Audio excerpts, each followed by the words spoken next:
Marada ilata gözökçülük çäreleri ýene-de güýçlendirildi. Polisiýa maska dakynmadyklary gözläp köçelerde we bazarlarda reýd geçirýär, düzgüni bozanlara jerime garaşýar. Polisiýa we raýat geyimli howpsuzlyk işgärleri şäherleriň köpçülikliğin ýerlerinde berk gözökçülük edýärler. Köpçülikliğin reýdler etatanyň köçelerde hem bazarlarda gözeýilýär. Azatlyň mardak habarçylary bu vilayetdäki soňky ýagdaýlar barada 29 dekabrda habar berdiler.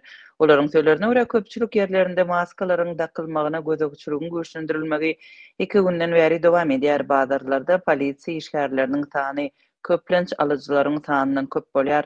Bolgutsuz ýagdaýlar hem göze çykýar.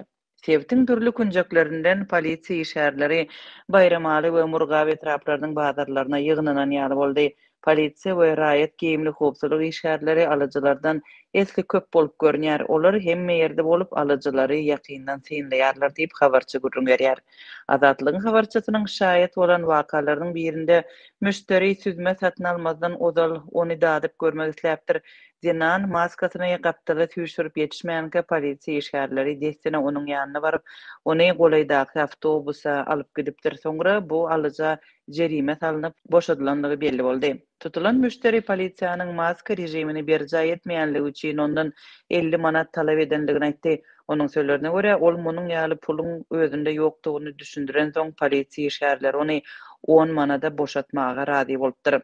Marada etraf bazarlarynyň töweregindäki ulag duralgalary polisiýa awtobuslary we awtologlar bilen dolduruldy.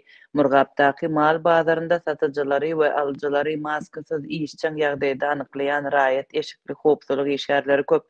Köp adam tu içmek üçin we çilim çekmek üçin maskalaryny çykarýar. Köpleri teresaplyk bilen hereket edýärler. Maskasyny aýyrmazdan odal töwerek daşyna seredýärler. Emma raýat teşikli kanun goraýjy edaralaryň işgärleri derew pida bolýarlar. Soňra söwdalaşyp başlaýarlar. Olar satyjylardan 50 manat talap edýärler. 20 manady göwüntülik bilen alýarlar. Dip Adatlyk radiosu bilen gürleşen yerli ýaşaýjy aýtdy.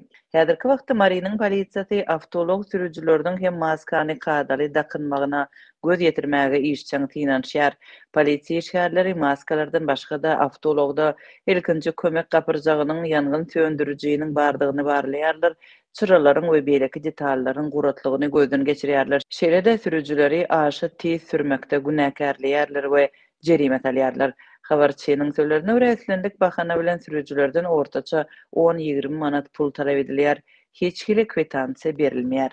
Covid-19-yň bardygyny ikrar etmeýän Türkmenistanda lukmançylyk maskalaryny dakynmak hökmanydyr.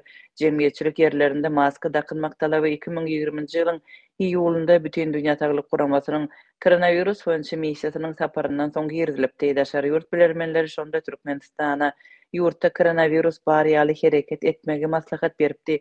Ýurdun saglygy saklaýaş ministrligi bolsa maska dakynmak talabyny ilatyň saglygyny howadaky tozan bölejikleriniň goramagyň zerurlygy bilen düşündiripdi. Şondan bäri häkimetler maska rejiminiň berjä edilmegine berk gözegçilik edýärler.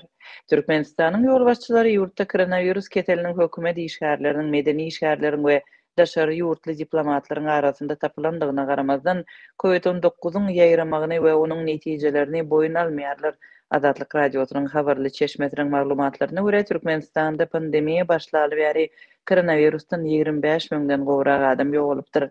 Şeýle-de koronavirus pandemiýasy ýurt ýyladynyň ykdysady ýagdaýynyň hem düp götür erwetleşmegine sebäp boldy.